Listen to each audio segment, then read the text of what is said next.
And now for something completely different. Good evening, good afternoon, good morning, whatever the case may be. Welcome to Blacklist Universe. Tonight, it's the Monster Hunt crew, or at least us two. Where's Doug? Some fraction of. I know, where's Doug? Doug was literally just in the call with us on Facebook. And now he seems to have forgotten how to access StreamYard. Doug, young man, get in here. And he's calling us on Facebook. Doug!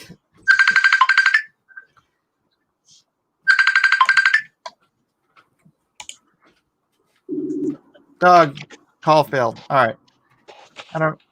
Doug is running the wrong. I'm sorry, ladies and gentlemen. We're encircled.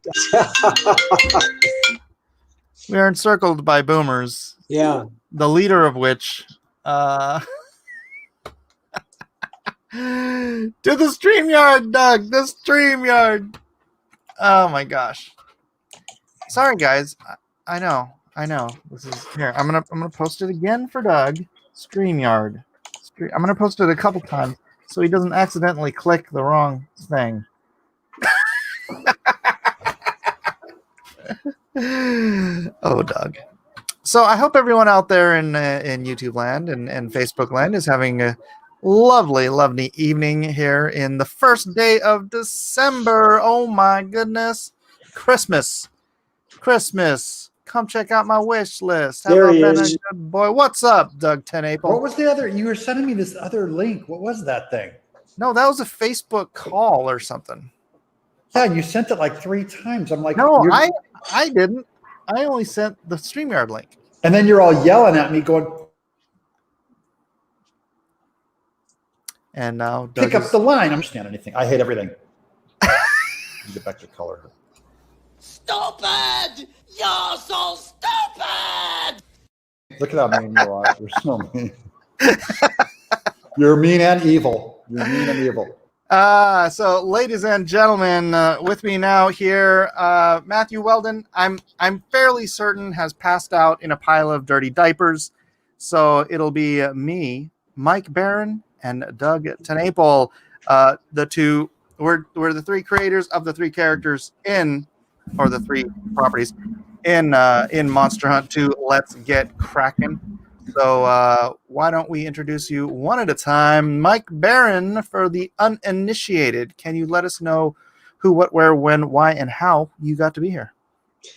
Well, Mike and I have been talking for a couple of years about possibly working together on a project, and Mike was kind enough to invite me in to let me use his character Lone Star, and he suggested it be a Nexus crossover. Nexus has time traveled before, so it's not an issue, and they would be natural allies. And then he invited Doug in to use Bigfoot Bill, and Nexus has been familiar with funny animal characters, and there are a lot of them in the Nexus universe, so it seems a natural fit. Also, I think that you can do any kind of crossover you want in a comic book and make it work. You got the Punisher with Archie. A match made in heaven. Mutant Ninja Turtles and Batman. But this is a really good story. I mean, there's a lot of humor in it, but it's a serious story. And it's about how Gormondo comes to eat the earth. Well, who's Gormondo? Well, years ago, a dude asked me, what's the ultimate Nexus story? And right away I said, Nexus versus Galactus. Well, we can't use Galactus because he's not ours, so we created our own, whose name is Gormondo. Yes. And he's even bigger and better and hungrier than Galactus. He eats galacti. He eats galacti for breakfast. And galacti eats planets and universes, but he eats galacti. You sent out the link on Twitter, Mike. No, I did not. But you should. No. Well, I'll put the link out on Twitter. No. Yeah, I'll show you. We'll get you some guests right now. Okay, not the link to the StreamYard, the link to the YouTube. Just that's yeah. Yeah, and awesomely enough, as this all as the world turns, it looks like we're gonna have the first appearance of Gormondo in Monster Hunt, because I think we're coming out before the Way Gormand. before. Way Yeah. before. Look at that. That's pretty epic. So Nexus completists who are gonna want to have everything, they're gonna need to get Monster Hunt 2 in order to have that first appearance of that and Gnosis. Yeah, I'm going to send you one of the dude's renderings of Gormando here, Okay. so you can show the pipples. It's on your Facebook page. It's in the message group on Facebook. All right, here we go. Sharing screen. That's beyond my limited abilities. There it is. Close everything else out here. I don't want to accidentally share somebody's email. Yeah, check that out. So is this your scripting, or did Well, it was my scripting till the dude got hold of it. And that's why I wrote the novel. And is the novel available on your Badger campaign? No, it's available separately. I have about 50 left. If anyone is interested, please contact me via Twitter or Facebook. Looking for readers. Looking for readers, raiders and readers. I'll send you a copy of the cover. Readers of the Lost Ark. So there is Gormando. It's a really good novel. Awesome. That's my favorite ABBA song. Oh, Gormando, there was something in right. Doug, what are you doing? You're making us all seasick. Yeah, I'm trying. Man. Stuff. See what Hellrod says there? See what Hellrod says? I'm an idiot. That's Badger what I'm Lone trying. Star, make it happen. Well, let's get through this one first. Yeah, let's get cracking first. Let's get cracking first. Jeremiah Jones says, who's Badger? Badger's a multiple personality, only one of whom is a costume crime fighter. Okay, I buy that. First Badger appeared in 1983. Whoa, golly, that's right. We're working on a new series right now. When I started reading comics, how crazy is that? Why is he called the Badger? Well, because I'm from Madison, Wisconsin. They said we went in to show him this strip about a druid that Jeff drew, and he said, "No, we don't want any druids. Give us a costume crime fighter." And my first thought was, why would anybody put on a costume and fight crime? They'd have to be crazy. And then I'm walking down State Street in Madison, Wisconsin, which is my hometown, and it's Badger this and Badger that. And so it just hit me like a falling telescope. The Badger. Badgers. That's right. Here's a good one. So you are literally being badgered by the word badger. Yeah, we're all badgered. There's a cover from an issue. That's a cover by Neil Hansen, who no longer draws. And Neil's one of the greatest artists I've ever encountered in comics. He's just a natural. I've tried to get Neil to work with me on other projects for the last couple of years, and he just says, "Man, I sit down to draw and I just don't have it anymore." Really? Was he? He sounds familiar. He also draws under the name Spider, and he drew under the name Bannon, and he had a series for Epic called Untamed, which is brilliant if you can ever find it. So he is also a multiple personality. Yeah. Neil's kind of a lumberjack. He lives up in the mountains in Canada and takes care of hotels during the winter, and he trades in domain names. That's what he does for a living. No kidding. Yeah. Interesting. All right, Doug Tenaple. We have not even introduced you yet. Creator of Earthworm Jim, Bigfoot Bill, Cat Scratch, etc., etc., etc. Yeah. What is your All true. role in this project? I am just a creator of Bigfoot Bill. So I'm the creator of one of the characters that we have allowed Matt and Mike to go and run with in art and story. That's my only role. And I like that role. Because I like, you know what? I make a lot of comics. Yeah. I like to read other comics. It's really weird to read your own character, right? Yeah. But I don't know what's going to happen with Right, it. So I like that. Yeah. Did you read the script, or are you just I did. Okay. I just thumbed through it quickly, not enough to remember anything, but enough just to check off the big marks. But also, it's just like I like watching Matt Weldon draw. Yeah. I like watching Mike write. So I like the idea of seeing other people do, our discipline in a fun way. I love the idea of providing a character for that. It's like I'm lucky to get to do that. So get in there and play. Thank you, Doug. Yeah. Oh, That's where I'm at. There's something very liberating about Bigfoot Bill. Yeah. He is very liberating to me too, because there's so many of my other characters come with rules and restrictions and all that.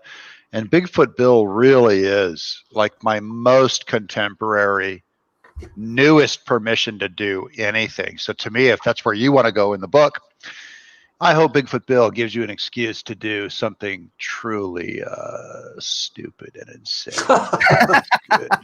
Stupid insanity is what I think this story has some dramatic heft. I mean, there's a lot of humor in it, but it's a serious story. Yeah. Indeed. Darn it, I just totally freaking blanked out. Oh, here we go. Hervoye. Mike. Hervoye. Got it. Hervoye. Hervoje. No, Hervoye. Hervoye.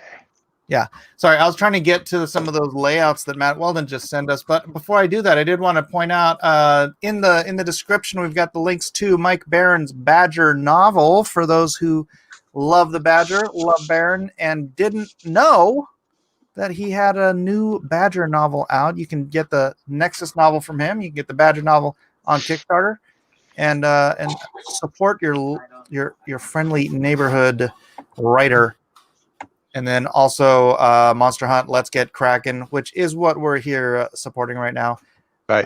$9,615, 171 backers. Got covers by the great Elliot Fernandez doing this awesome Secret Wars 2 riff. We got you got the Matthew Weldon double page fold out. You got the Mike Miller double page fold out, which too much detail for that tiny image. And then you got the Kelsey Shannon awesome piece here. That one is just amazing. Graphically it's just he's just stupid. He's a stupid natural, to be able to stretch a figure like that, to squash and you're looking for. He is idiot savant.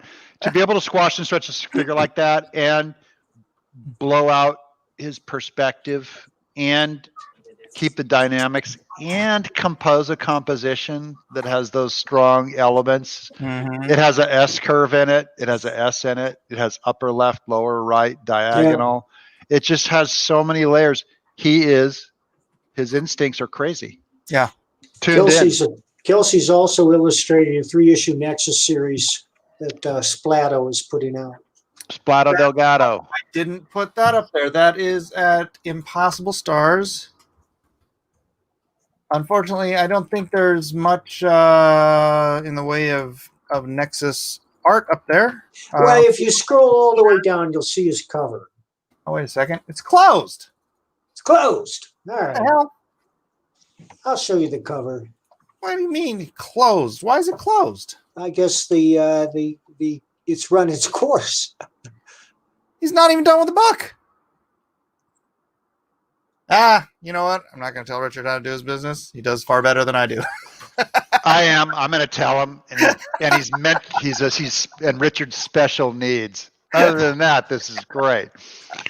But yeah, there's some more beautiful Kelsey Shannon work. The interior pages that I've seen are phenomenal. I don't know why they're not on here either. That boggles the mind. But Richard, fix this now.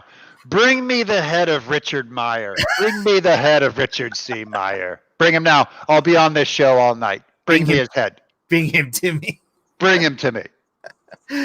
But Kelsey Shannon, legit, one of the greatest talents. I'm going to have to murder him someday. Don't take it seriously, but We Yep. can't have people that good. out Nothing there. personal, Kelsey. You're just breaking the rules of the universe, and we have to straighten it all That out. is correct. That With is correct. apologies, we have to. I guess you cannot back Nexus there, but hey, what the heck? You can back Nexus on Monster Yeah. Hunt.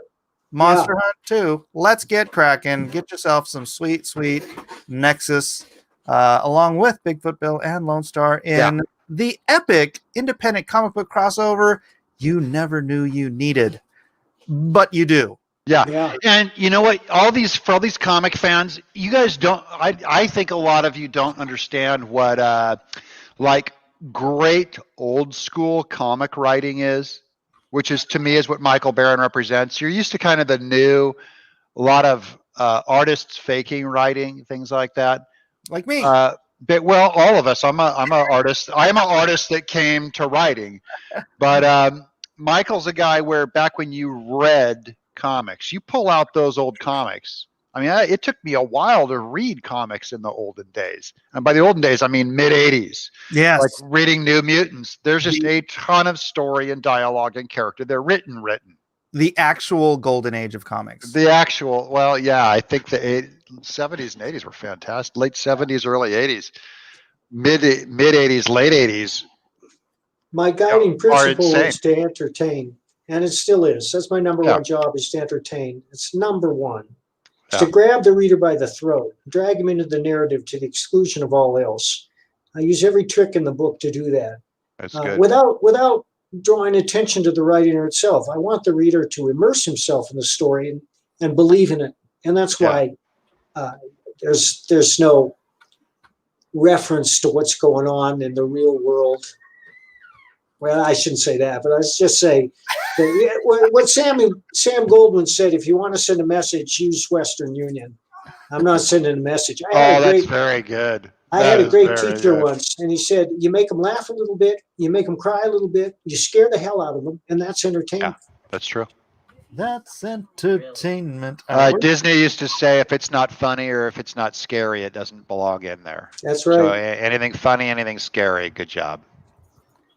All right, I am going to go back here. I'm going to let the people see Weldon's layouts because Yeah, they're so good.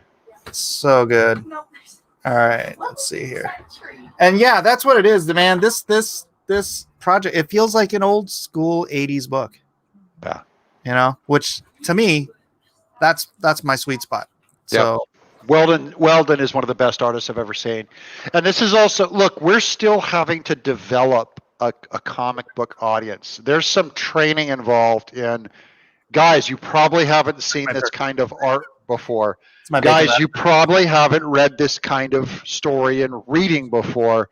This is actually showing you what comics, I don't know if they should be this, but they sure can be this. And when you see the potential, it leaves other comics in the dust.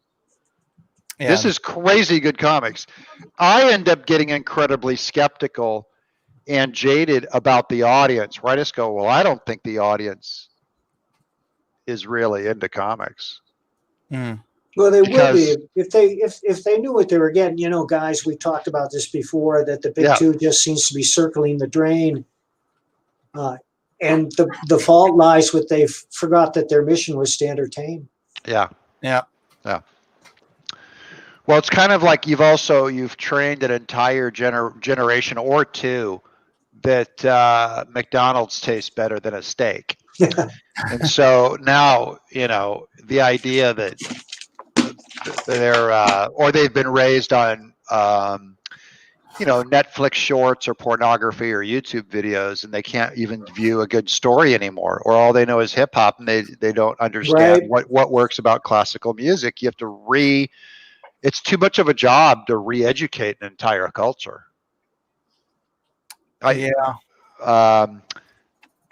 I don't know what to do about that. At some point, we're not going to be capable of reading Tom Sawyer anymore. You won't be able to read it. You won't be allowed.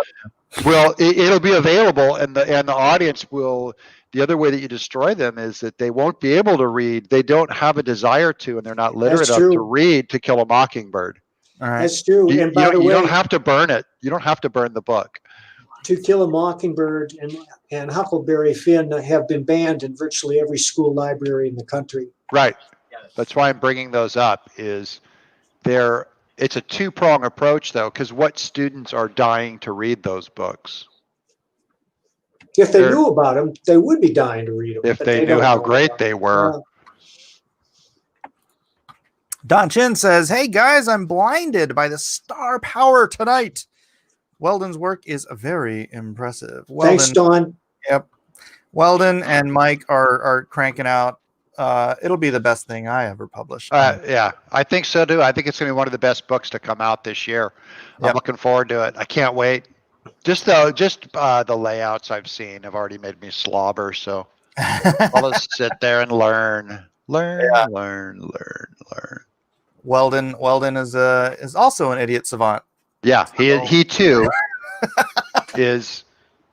And we're lucky to have them, though. We're lucky to have these guys working and living in our age, because I'm sorry to say it, but most of their comics they just don't reach the stars the way these guys are hitting the stars.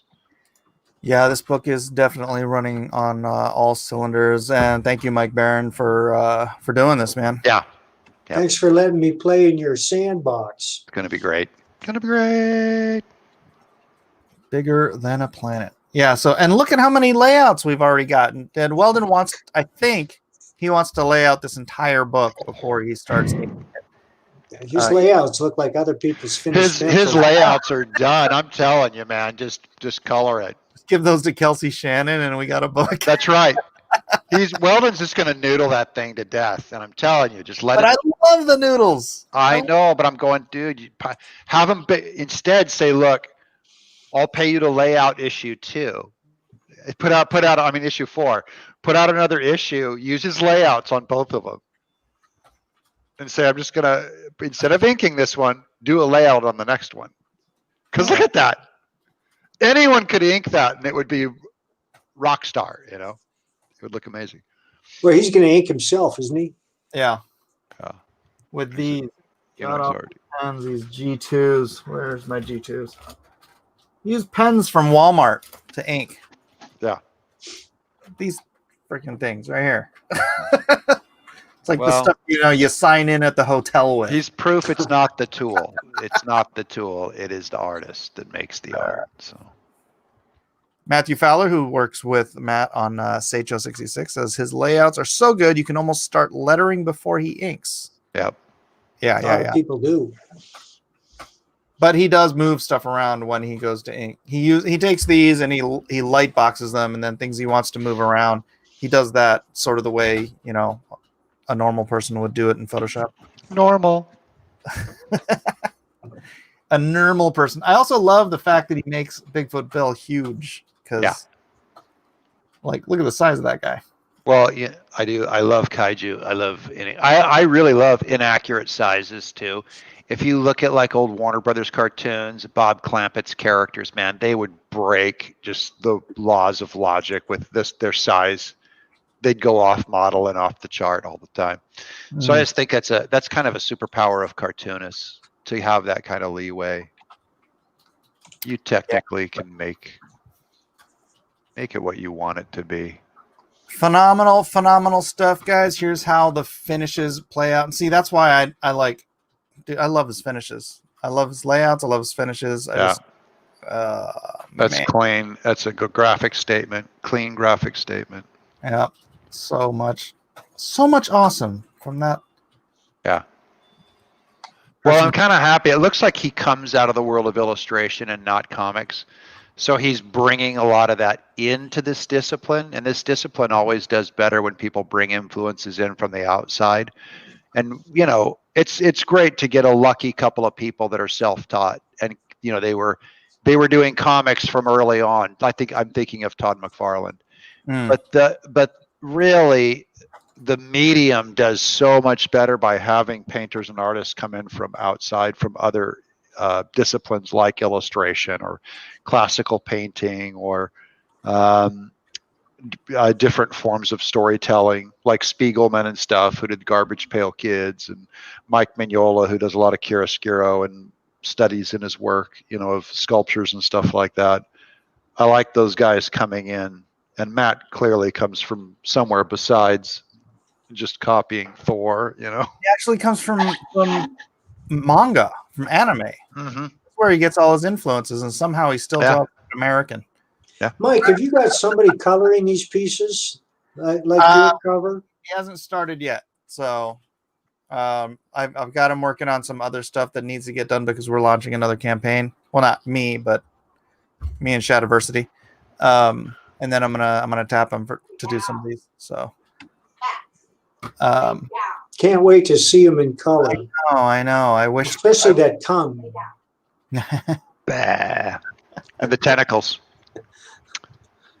And the kids are going to dig it. The kids better dig it. The kids will all. Beautiful, beautiful, beautiful. And we've got let's see, what do we got for tiers here? Sorry, too late for Cyber Monday, but we got the early bird special still around. You can get you can get all 5 wait, what do you get with early bird? You get all 4 covers full color. You get all black and white virgin variants. And wow, why don't I have it on there?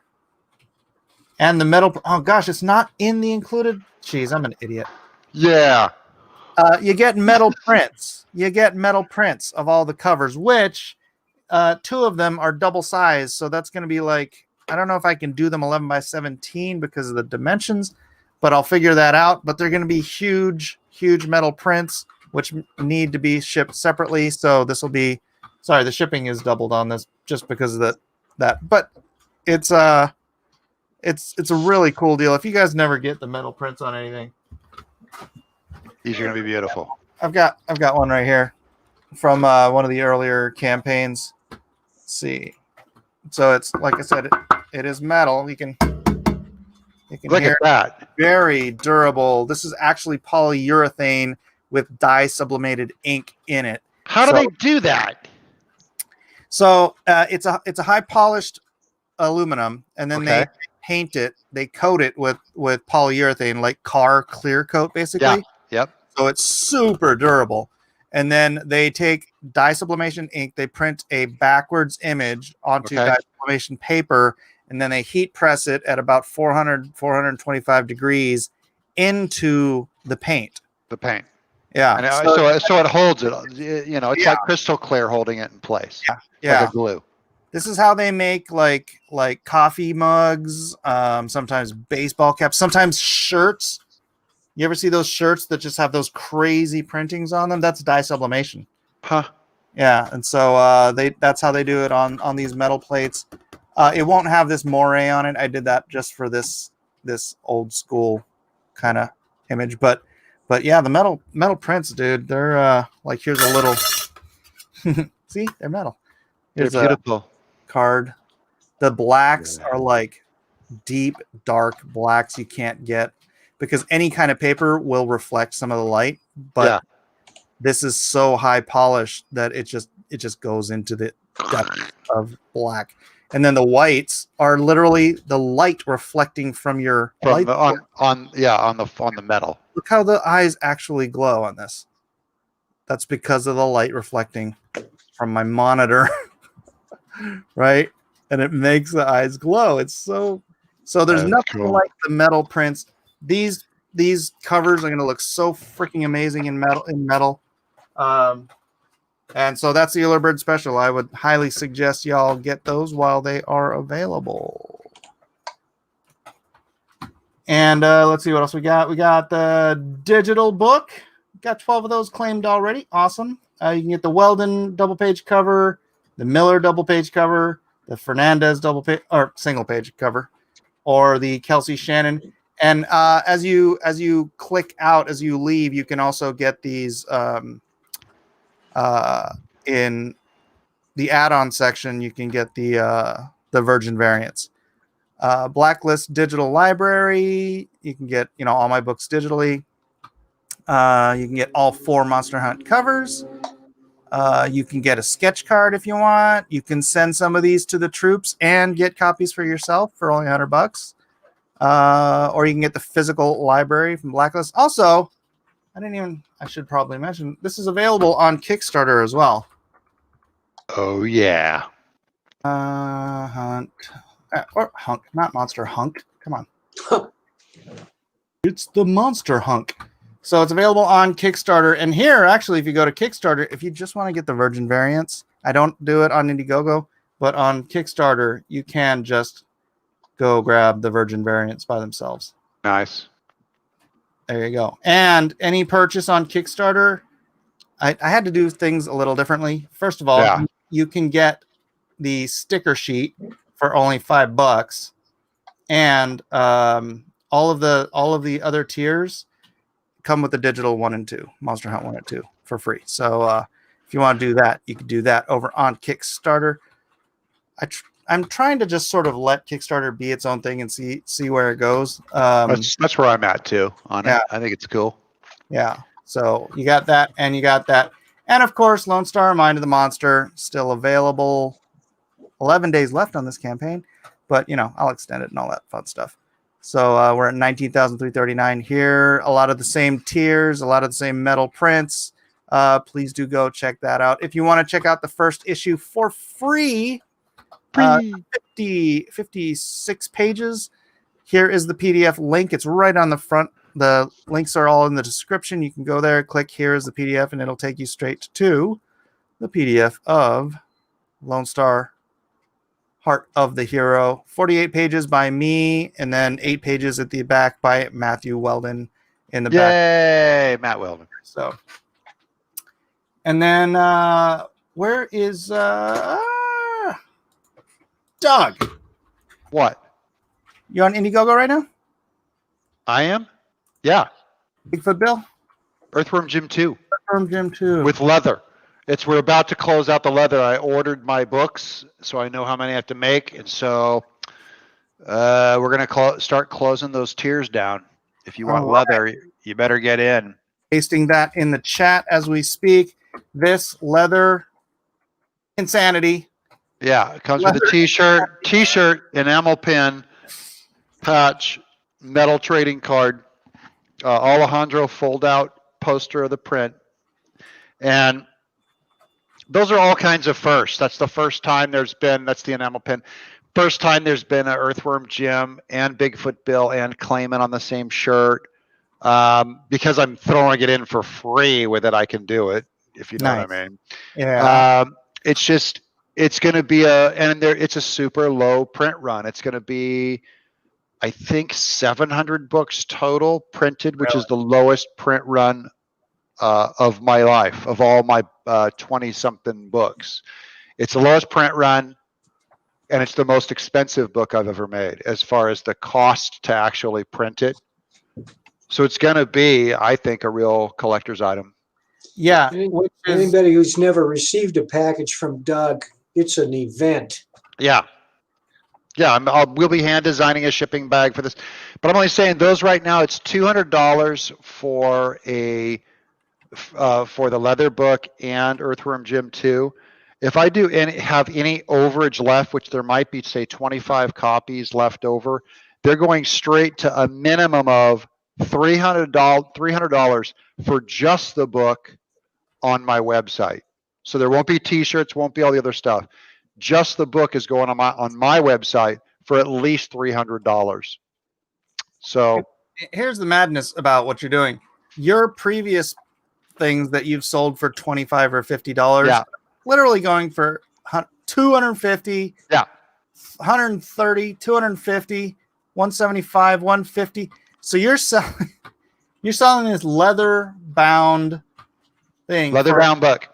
And this is the thing with my work on eBay.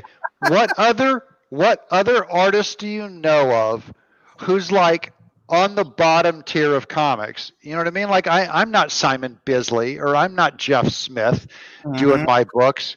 I'm Doug Tenaple. I made a Bigfoot Bill book, and if that was just a regular floppy comic, it would be worthless on eBay. But because of the value and the low print run, it actually holds its value really well for a collector fan art. And I really protect my books. Like I don't flip them out to publishers. I'm not trying to get them in stores. It's really made for the collectors. So if someone else wants them, good luck getting them. You're going to have to go and pay top price on eBay. And It's part of, I'm not a big, I'm not a guy who's like, I don't buy books to flip them and stuff, but I know people do. a lot I'm of people do. saying that this leather book, which look, you buy it, you get Earthworm Jim 2, the regular, Yeah. hard bound, probably cloth wrapped, Yep. graphic novel. Oh yeah. For $195. If you were inclined to sell that on eBay like 6 months after it comes out, that thing's gonna be a mint. Yep. Thing's gonna be a My backers flat out. They have made a lot of money on my work. They buy 2 of everything. And by the way, that leather book, I kind of screwed them over because I didn't offer a tier where you can get 2 leather books, and I don't allow them to add it on. So the only way you can get it is by getting the full tier leather book, because I'm trying to make it even rarer. So there's not going to be a bunch of copies just flying around. It's 700 books, and it's leather, and that's it. I'll never print it again. So 10 years from now, assuming my career still keeps going and assuming there's still interest in Earthworm Jim, this is going to be, I hope, a true collector's item, a true rarity. Oh, it will be. I have no doubt. Built-in obsolescence, dude. Almost as good an investment as Bitcoin, but we Just won't. about. Nearly. That's the bit. Zippy the Unicorn says, "I've paid off my bookie with Bigfoot Bill 1 and 2, saved my legs, all 4 of them." Nice. Oh, that's so nice. I saved a unicorn's damaged legs. What? I saved a unicorn's legs. I think that page is done. Here, let me show you here's some art. This is the page I'm inking with the general, and they're looking at her talking to a shrub. There she is, talking to. Is that a shrub or is that a ninja? Well, if you look at that, it's Bigfoot Bill's father's silhouette in the bush there. So this is for the 24-page book that comes with Earthworm Jim 2. Every backer gets a free 24-page Bigfoot Bill 3 preview. Free. Oh, so those 24 pages do go into the graphic novel. These are the first 24 pages usually. Sometimes I'll add a little more at the start, but something like that. Right on. You know what? I want to show some pages from Lone Star. Yay!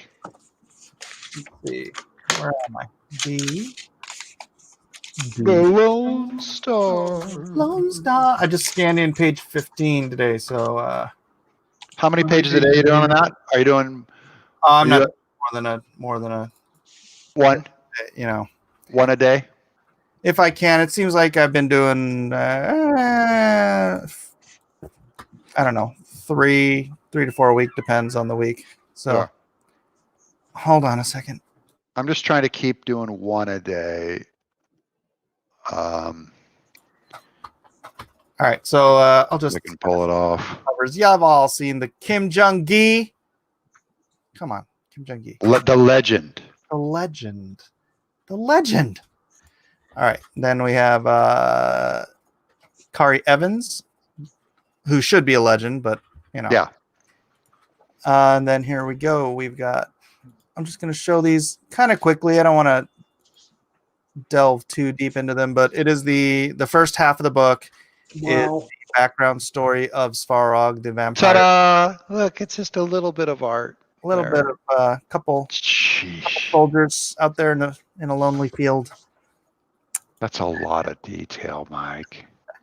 I love it. I love it. I love it. And then they come across some other vampires, which doesn't end well for his father. Goes back to the Khan. The Khan sends him back out with an army. Yay. And then the army. Look, Doug, another one. Holy moly. So tell me about the process there. Are you really tightly penciling all that detail back there, and accurately and responsibly tightly penciling it, and then faithfully inking it? Is that how you do that detail? There's stuff I get tight on, like I'll get tight on faces, I'll get tight on things that I know I don't want to get wrong. But like you know, when I'm doing a spiral for a bedroll, I'm just like, and then So you're still freehanding a lot of equipment back there in that detail. Yeah. But it's fun. Have you seen The Kingdom of Heaven? Yeah. It's a good movie. The message is terrible, but you know. Yeah, Saladin was a really good guy, you know what I'm saying? I know. But that's what it reminds me of. Yeah. I don't know, man. I think maybe I'll just skip out on superheroes and just constantly draw stories about medieval warfare or something. I just love this stuff. It's so much fun for me. Well, comics certainly has superheroes well covered. So yeah, but that's a funny thing. I do love superheroes. I love doing superheroes. Yeah. Well, Bigfoot Bill, I was bored with superheroes, and so is Earthworm Jim. They're heroes, but they're not proper cape characters. Mm-hmm. They're if you look at Bigfoot Bill, you know, he wears a costume, but it's a living, talking being. But so he can still kind of traipse between fantasy and still appeal, hopefully, to some superhero lovers. Yeah. And hopefully I can get some of my Game of Thrones guys in here with this issue and then get them to fall in love with Lone Star. Yeah. Because it is just the first half of the book. I'm 15 pages in now, so I've got another 9 to go. 8 or 9 before we get back to the main story. Is this all scripted? Did you do a full script before you started drawing? I did. You want to read it? Sure. All right. Cool. And then, so what happens here? Obviously, his army of 1,000 Mongolian warriors is just the 6 vampires wipe the floor with them, and then the handful that escape, including Svarog, they make basically a deal with the devil. Well, he's the devil. They make the deal. And so he agrees to give them the power of the gods, which is, you know, vampirism, but there's a price to pay. So this is so that's your origin story for vampirism? Oh no, my origin story goes back much further, but that's for another time. Sure. I keep a lot of this stuff close to the vest, and then he comes close to the vestige. I like this moment because they're all scared and they're like don't know what's worth it, and then he finally comes out. So in my world, if you're bitten by a vampire, you're basically a mindless, bloodlusting monster for 24 hours, and so that's why he's locked up. And then a day and a half later, he comes out and he's like, "How do you feel?" And he says, "I feel like a god." And then this guy, I can't remember what I called him. It's in the script. He's like, "You look like," and he's about to say, "You look like crap." And then like in the heartbeat later, he's like on top of him, like, "You smell like dinner." And then the rest of them are all like, "Yeah!" So they're all excited. They want the power too, and that's how he creates his new little vampire horde, which kind of echoes what happens in the book with what's going on. So it does all make sense, hopefully. Cool. So that's my latest page. Look how much time I spent on the rocks. Yeah. Who cares about rocks? You hatched them in there. Well, but they're back there. They're there. Yep. It's That's crazy good. But for some reason I don't know what's wrong with me, Doug. I think it's good. It's good to put that stuff in there. That gold always comes back. Someone's going to look at it and go, "Did he draw what I thought he drew back there?" Then you looks at it and he goes, "Yep." Respect, because you could have just blacked it all in. Right. Or did a cartoony job with a single line, and you didn't. So could have just left it to the colorist, right? Someone's gonna. Well, there's nothing wrong with doing that either. If you got the right colorist, My rule is if the colorist does it better than me, then by all means get in there and draw those rocks. My colorist is usually going so fast and so far behind. They're like, I don't have time to do it. All right, so Mike Barron, let's get back here real quick, and why don't you tell us about the Badger and what inspired you to do this novel? And you already told us what inspired you to come up with the character, but tell us about the novel. Well, my editor, Alex Wald, said I should shake things up and do some major changes. So in the first 2 chapters, Badger quits working for Ham because Ham's got him out in the barn shoveling up horse manure all day long. And his wife comes out, Mavis, and says, you're too good for this. You've always wanted to open your own martial arts studio. Go in there. Tell the fat man you quit. You're opening your own martial arts studio. So that's what he does. And she gets a job as a veterinary assistant because she's a veterinarian. She's going to open her own practice. And he opens his own martial arts studio. And all these strange people keep showing up and challenge him. But that's not what the story is about. The story is about how he befriends legendary blues guitarist Dalton Seabury. And Dalton Seabury, when he was a young man, wanted to play the blues, but he was all thumbs. And an old blues master told him, Dalton, you know what you got to do. So he went down to the crossroads at midnight and made a deal with the devil. And from that moment, he was one of the greatest blues guitarists of all time. But now the bill is coming due. And the story is really about how Badger teams up with Dalton Seabury to battle the devil in a battle of the bands. But it's not just a battle of the bands. There's a lot of martial arts in it. There's a lot of action. Because the devil relies on a motorcycle gang called the Vong. Vong is Vietnamese for an evil spirit. And the Vong are all very hip. They're lawyers, they're architects. They all ride electric motorcycles. It's the Harley Livewire, it's called. And they have a blues band of their own. So Ham agrees to put on a 2-day blues festival at a field out in the country in Wisconsin. And that's where it all culminates. When the devil shows up and the clouds gather and the lightning strikes and strange things begin to happen.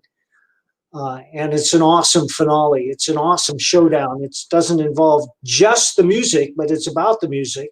Yeah. But there's a fight between Badger and a mystery opponent. I don't want to give it away, but it's going to shock you.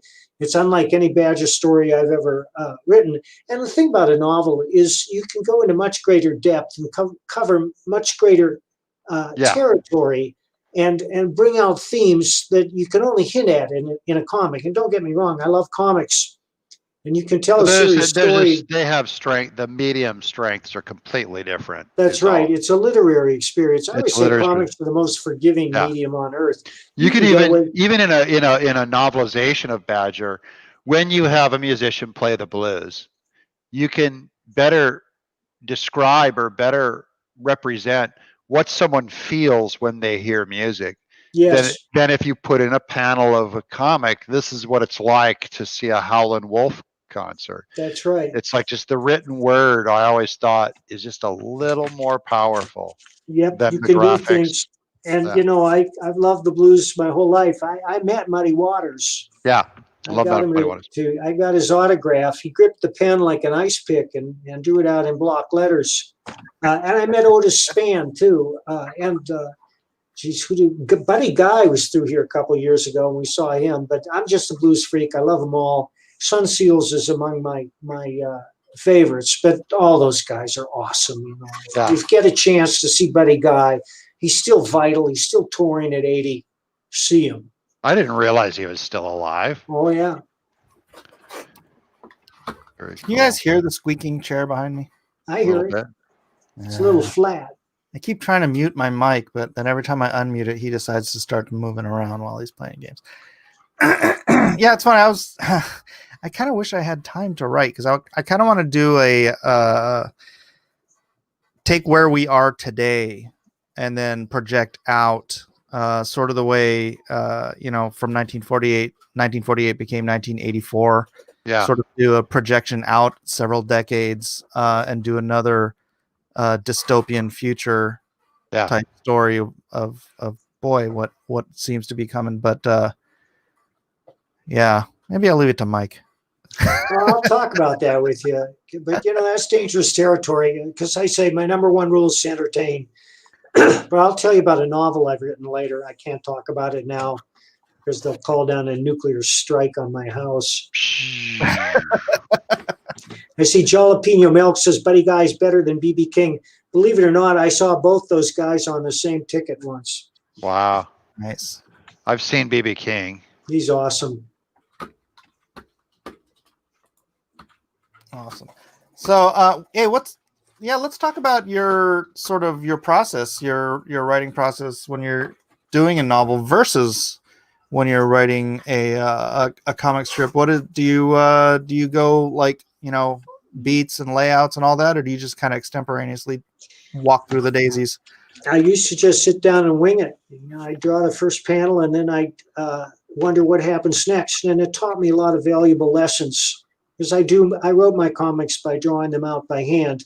And it taught me how much weight a page could sustain. But most importantly, it taught me to think about what happens next and how does it advance the story. These days, whether it's a comic book or a novel, I do a detailed outline ahead of time. Not too detailed, but the outline is designed to be entertaining. It's not just for me. It's for anybody who wants to read it. I want to be able to hand people that outline. They start reading and they can't stop till they get to the end. And then they say, all right, where's the book or where's the comic? I got to read it. Yeah. And that's the purpose of the outline. But no matter how detailed it is, the story invariably changes in ways I hadn't anticipated as I write it. And every good writer knows this, that if you create a compelling character, that character is going to turn around at some point and tell you what he's going to do. Right. Characters don't always do responsibly heroic arcs. They don't always do what you wish they would, kind of thing. Yeah. And that's the sometimes it's getting a character to do, it's not about what do they say? Subverting your expectations. Yeah. But there's a legitimate argument about that because you don't want. Dude, I'm so tired of going into a movie and then 15 minutes into it, I know what happens at the end. Yeah. It's like everything's just tick tock, tick tock, tick tock. Yep. Oh, look, here's the bad guy. Yeah. Oh, they did it. It's whatever. So sort of in that sense, subverting your expectations, having the characters subvert your own expectations as the writer. That leads, I think, to a more entertaining tale. Yeah, that's another one of my principles is that a writer has to surprise himself before he can surprise others. And I do it constantly when I'm writing. Excellent. Yeah, I certainly couldn't tell where yours was going. That was on Monster Hunt. It was great, dude. It was great. I really enjoyed it. Let's see. What are people thinking? People are just having their own conversation in the chat. Yeah. Hey, Mike, I gotta run. Hey, they're allowed. Thank you for having me on. Yeah. All right, Mike. Thanks for being here. See you, brother. Everything's falling apart. You okay? Yeah, I'm good. Call 911. All right. See you, buddy. And then there were two. Yeah, I'll try to wrap this up in 7. I don't want to round out the hour. So yeah, man. What you're working on the next? How many pages are you in? This is page 8, I think. 9. I have to finish page 9 today. Page 9. So and when? Let's see. I'm gonna go back to Earthworm Jim 2. This in February. This panel I'm working on delivers in February, so I have to get this book done. So today the colorist. Well, Gabe Eltaib's going to color this book. Oh, so cool. I'm just going to finish 24 pages and probably drop it on his lap at the end of the month. and then he has about 2 weeks to finish it. That's how we'll do it. You don't want to give him half the book now. I probably will. I'll probably give him the first 12 pages in about 2 weeks. All right. It is while I'm in work mode, man. I just want to sit down and do it. I know. I do too. I need somebody else to build my YouTube channel for me. You do. You need to hire Elijah. Say, you're my media tech guy. Yeah, Elijah's too busy working night shift at Working real jobs, paying jobs too. is Ay, good. ay, ay. He's just exhausted all the time. Any of your kids working yet? No, they're bums. Well, my daughter Olivia goes next door and works for the old people. She's their fix-it man. Mm-hmm. So she does.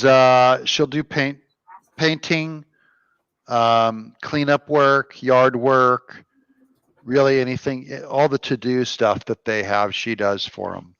So, I mean, they've had her spackling the wall, and stuff like that. So anything they need, they're old and frail, and they have her do it. So she's their to-do guy. And then Ami's so smart that she got like giant big brain scholarships for college. So that's her job, is getting A's. And then Ed, my son, I'm just now starting. I think he's going to start selling all of our garbage on eBay. So he went in the garage and we found like a bunch of Micro Machines and Star Wars toys. Oh, really? And a canoe. I have a canoe. I'm like, I'm ready to throw all this away at the dump. And he goes, "What? Why don't I sell it?" I go, "Yeah, I'll teach you how to sell stuff on Craigslist and eBay. This will be your job. Any money you make is yours, because I'm just going to throw it away." Yeah. So he's going to try. We're going to try that. Yeah, legit, dude. I have a pile of trash in the back because we're just piling stuff up to get one of those dumpsters. And was it the I think the bug spray dude or something? He came by and he's like, doing his thing, and then he's like, "Hey, you've got a Hot Wheels track back there." Yeah. He's all, "Can I have that?" Do you mind? Yeah. Hey, whatever you want, man. Yeah. These things are freaking expensive, but one man's trash and another man's trash. Yeah. Angie put our turkey fryer out, and sold it for $20. Some guy came and gave us 20 for it. And I'm just going, I've been buying stuff for 30 years. It's time to start selling stuff. Yeah. So. Yeah. We just donate or dump, but we do the same thing usually. But now with the kids, they can make money, Yeah. So I'm going, okay, that can be your job. Exactly. And man, I think just learning how to sell stuff on eBay is such a good skill. To be able to flip stuff and put it on eBay, is just good. Did you do that when you first discovered eBay? I was looking around the house for stuff to sell when I first discovered eBay. I ended up selling freaking my Darth Vader. I mean, God rest David Prowse's soul. Yeah. But I sold my Darth Vader 12 back for $160. Yeah. That thing's like $5,000 now. I was just buying all my childhood toys again on eBay when eBay first came out. All my little Mattel Thing Maker and weird classic toys that were suddenly available were what I was trying to do, reliving my childhood. I was dumping freaking artwork and toys and all kinds of, just because I'm like, it was just this new source of income where I could just like look around my house and find stuff I can make money off of. I'm glad I got over that. Yeah, you buy enough stuff and you just go, "Hey, there's just a knot in my stomach. I bought this and it doesn't do anything." It's like I wasted my money and time. Yeah. All right, we're gonna wrap this up here, but ladies and gentlemen, Lone Star, Mind of the Monster. We just sold a Heart, Mind, and Soul combo, which is Lone Star 1, 2, and 3 for $59. Thank you all. Good. Pick that up. Thank you very much. Good job. Also, Earthworm Jim 2 leather bound. You can get that. You don't have to get the leather bound one. You can get the regular one, but get the leather bound one. Come on. This Get is some books. You guys know I'll take good care of you. I give you good stuff. I give you a great book. I'm excited at the layers to this thing. It is insane. If you have a little extra scratch, I'll take good care of you for the $200 for the book and the leather. But if all you got is $25, come in and get Earthworm Jim 2, or 1 and 2. They're $25 each. These are 2 hardbound books, 160 pages per book. The leather book also is 160 pages of original art. I mean, of the actual scans of the actual inked pages. 16,000 words of my philosophy on the philosophy of black and white, which goes all the way back to Aristotle. So there's a lot of stuff, great fun stuff to read. And I just now scanned and put in that book. It's a model sheet I did for Iron West of the giant engine bad guy that I hadn't even seen that artwork since like 2005. And I scanned the model sheet and put it in the book. No one's ever seen that work before. So there's a lot of exclusives in there that I think you're really going to dig. And I just want to point out the irony. It's leather, and it launched the cow. Launch the cow. That See? doesn't mean throw It's a the cow. It's a cow thing. It's a cow thing. gag. It's a cow thing. Also, Monster Hunt. Let's get cracking. Don't forget to pick that up. Links in the description. Again, this is going to be the greatest book coming out year 2021. Guaranteed, or you're funny back. Badger novel. You see what I did there? Because I'm not going to give them their money back. I like that. That's a good, clever, or you're funny back. That's very good. And Badger, the novel by Mike Barron, also available on Kickstarter. Oh yeah, Monster Hunt 2. I'm also available on Kickstarter. Wherever comic books are sold on crowdfunding on the internet at this that stuff thing. So thanks everybody for being here. Do like, subscribe, share, and just remember, everybody, sub to Doug TeNapel, like, subscribe, share here, hit that bell for notifications, hit the word all, and a word of wisdom to you all. Fat, drunk, and stupid is no way to go through life, son. God bless. Oh.